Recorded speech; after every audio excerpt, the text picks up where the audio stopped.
এই দেখো মেশিনে ছাড়ানো ব্রয়লার মুরগির চামড়া নিয়ে চলে এসেছি, বেশ ফ্রেশ এবং পরিষ্কার। Hi everyone, welcome back to another blog. তো আজকে বাজারে গিয়েছিলাম, বাজার থেকে ব্রয়লার মুরগির চামড়া নিয়ে চলে এসেছি। অনেকে বলে ব্রয়লার মুরগির চামড়া খেতে নাকি খুব ভালো লাগে। তো তোমাদের কাদের ভালো লাগে এটা কমেন্ট করে জানিও। তো আজকে এই ব্রয়লার মুরগির চামড়ার একটা কষা কষা রান্না হবে। তো একে রান্না করার আগে একে কিভাবে পরিষ্কার করছি এবং কিভাবে রান্না করছি সমস্ত ভিডিওটা তোমাদেরকে দেখাবো। তো চলো কতটা পরিমাণ নিয়ে এসেছি দেখাই।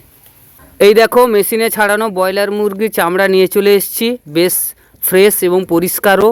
তো এই পরিমাণ ব্রয়লার মুরগির চামড়া 100 টাকা পড়েছে। আর আমাদের জন্য কক মুরগির মাংস নিয়ে এসেছি। তো এই ব্রয়লার মুরগির চামড়াকে আজকে বেশ জমিয়ে রান্না করব। তবে এই ব্রয়লার মুরগির চামড়াতে অনেক চুল আছে, তো সেই ছোট ছোট চুলকে বেশ ধৈর্য সহকারে প্রথমে পরিষ্কার করব এবং তারপর আগুনে একটু সেকে পরিষ্কার করে নিয়ে তারপর একে কাটিং করব। এই দেখো বাড়ির জন্য নিমচিংড়ি মাছ নিয়ে এসেছি, যেটা মা খাবে, কেননা মা তো মাংস খায় না। তো মায়ের জন্য এই মাছটা নিয়ে এসেছি। তোমরা এই মাছটা কজন চেনো জানি না, তবে আমাদের এখানে নিমচিংড়ি মাছ বলে পরিচিত। তো মাছটা দেখো বেশ সুন্দর, আর ও টেস্টও ভালো, একে টক করলে ভালো হয়, বিশেষ করে তেঁতুল টক।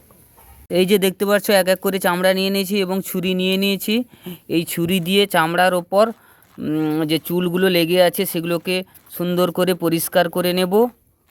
তো সবটা পরিষ্কার হয়ে গেলে তারপর কাটিং করব।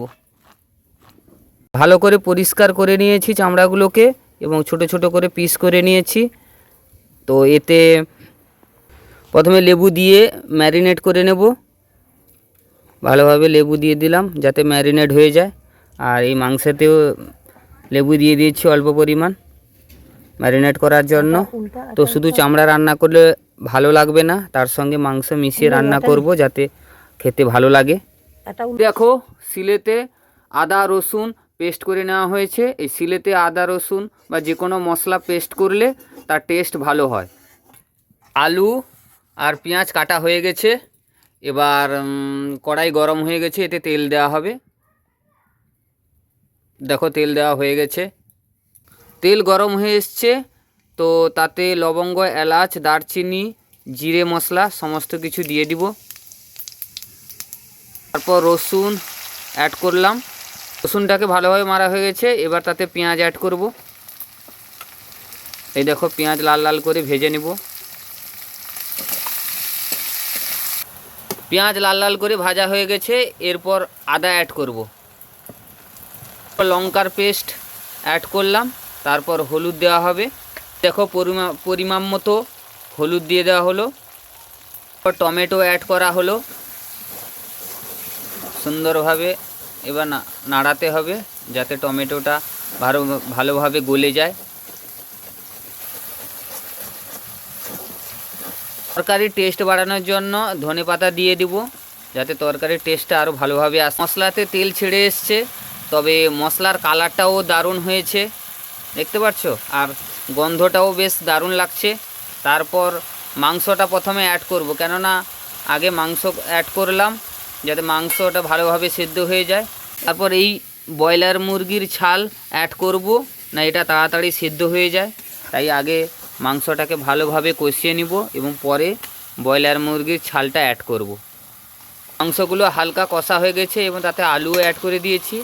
এবার ব্রয়লার মুরগির ছাল এতে অ্যাড করব। এই যে দেখতে পাচ্ছ এক এক করে ব্রয়লার মুরগির ছাল দিয়ে দেওয়া হচ্ছে, বেশ সুন্দর লাগছে দেখতে। তো এতে মশলা যাতে লেগে যায় সেরকম ভালোভাবে কষতে হবে। এই দেখো কত সুন্দর করে তার গায়ে মশলা লাগানো হচ্ছে, আর মশলার কালারটাও দারুণ এসছে। মাংস হালকা কষানো হয়ে গেছে এবং চামড়াগুলো কেমন গুটিয়ে গেছে, আর বেশ দারুণও লাগছে। আর এর থেকে তেলও অনেকটা পরিমাণ বেরিয়েছে। তো আর এদিকে মাংসর কালারও যেমন হয়েছে, আর এদিকে আমিও তো পাশে বসছি, তো সেন্টটাও বেশ দারুণ আসছে। এই দেখো ব্রয়লার মুরগির ছালের রান্না হয়ে গেছে। তো কালারটা দেখেছো কত সুন্দর হয়েছে এবং তার থেকে কতটা পরিমাণ তেল বেরিয়েছে দেখো। আর এতে স্বাদ আনার জন্য অল্প পরিমাণ ধনেপাতা এবং গরম মশলা অ্যাড করেছি যাতে আরও ভালো লাগে খেতে।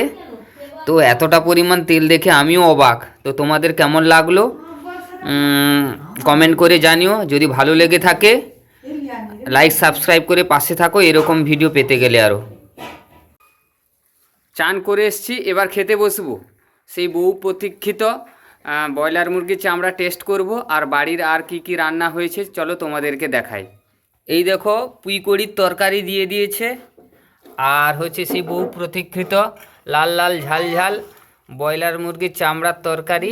বেশ কালারটাও দারুণ হয়েছে, তো টেস্ট করে দেখবো কেমন হয়েছে। আর এদিকে হয়েছে তোমার নিম চিংড়ি মাছ নিয়ে এসেছিলো, সেগুলোকে পাকা তেঁতুলের টক হয়েছে।